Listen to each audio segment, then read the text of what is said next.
Who was Aileen Wuornos, serial killer? Aileen Wuornos was sexually abused and thrown out of her home as a teen. Having been involved in previous incidents with the law, she made a living as a sex worker on Florida's highways, and in 1989, she killed a man who had picked her up. She went on to kill at least 5 other men and was eventually caught, convicted, and placed on death row. Though her sanity was questioned, Wuornos was executed by lethal injection in 2002. In addition to documentaries, books, and an opera, her story was depicted in the 2003 film Monster. Early years. Wuornos was born on February 29, 1956 in Rochester, Michigan, growing up in the nearby Troy area to the south. The young Wuornos experienced horrifying tumult during her childhood.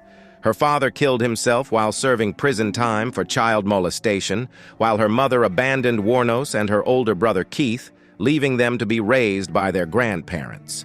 Yet Wuornos's grandmother was alleged to be an alcoholic, and her grandfather a terrifying, violent force. Wuornos would later state that she was sexually abused by her grandfather and had sexual relations with her brother. She became pregnant by her early teens, and the infant boy was given up for adoption. During her adolescence, Wuornos was also forced out of her home and lived in the woods. Vagabond existence.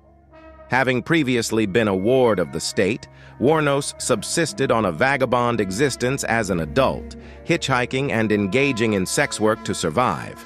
She was arrested during the mid-1970s for charges related to assault and disorderly conduct, and eventually settled in Florida, where she met wealthy yachtsman Louis Fell. The two were married in 1976, but Fell annulled the union shortly thereafter, upon Wuornos being arrested in another altercation.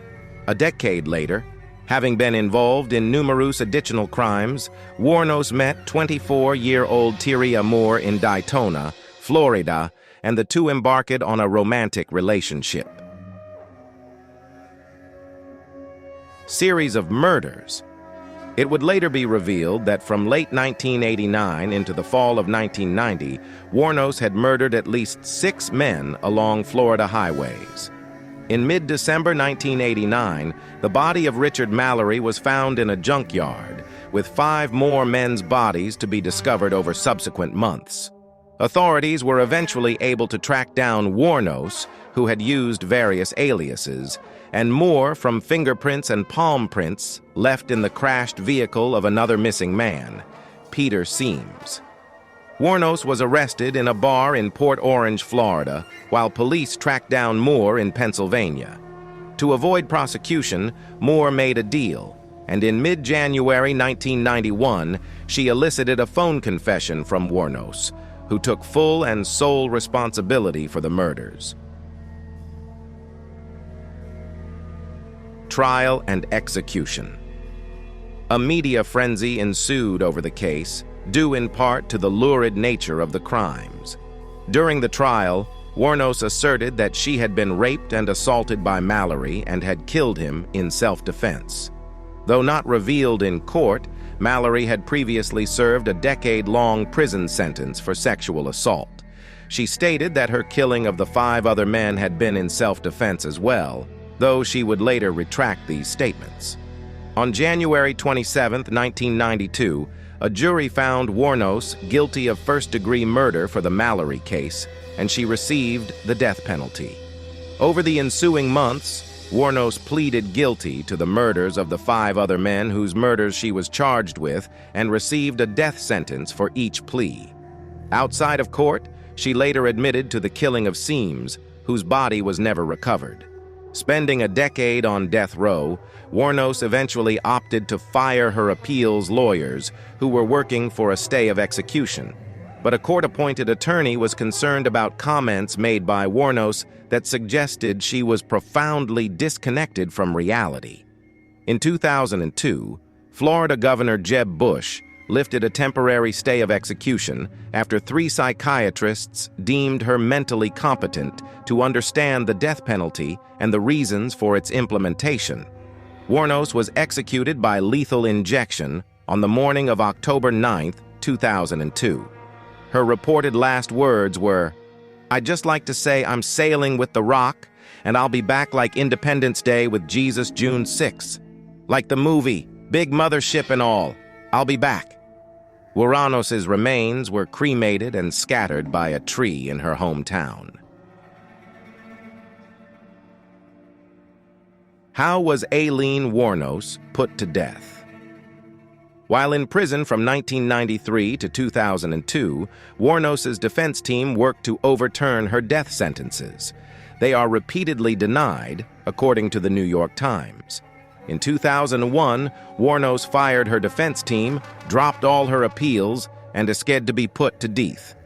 "There's no chance in keeping me alive or anything because I'd kill again. I have hate crawling through my system," she said. According to CNN, her own defense team protested the execution, arguing that she was clearly not sane enough to make such a decision. Billy Nolis, one of her former lawyers, even called her the most disturbed individual he had ever represented, The Guardian reported.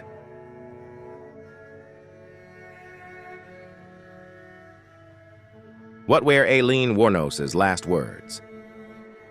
On October 9, 2002, Wuornos was executed by lethal injection almost a decade after her final conviction. At the time, Wuornos was only the 10th woman to be executed in the United States since 1976. Wuornos declined her last meal and instead asked for a cup of coffee, according to CBS News. Her last words were, "I'd just like to say I'm sailing with the Rock, and I'll be back like Independence Day with Jesus June 6. Like the movie, big mothership and all, I'll be back." The media's fascination with Aileen Wuornos. Wuornos' story has been closely profiled in film. British documentarian Nick Broomfield created two works, Aileen Wuornos, The Selling of a Serial Killer, 1993, and Aileen, Life and Death of a Serial Killer, 2003, with the latter co-directed by Joan Churchill. Actress Charlize Theron, often known for a glamorous screen persona, underwent a major physical and emotional transformation to portray Wuornos in 2003's Monster. Written and directed by Patty Jenkins and co-starring Christina Ricci as Selby Wall, a character inspired by Thierry Amour. In a riveting performance that was grueling to watch and hailed by critic Roger Ebert as a cinematic milestone, Theron won an Oscar for Best Actress in a film that garnered some controversy over the accuracy and scope of its details. Wuornos' life continues to hold a fascination for the creative industry, with actress Lily Rabe portraying Wuornos in the 2015 fall season of American Horror Story.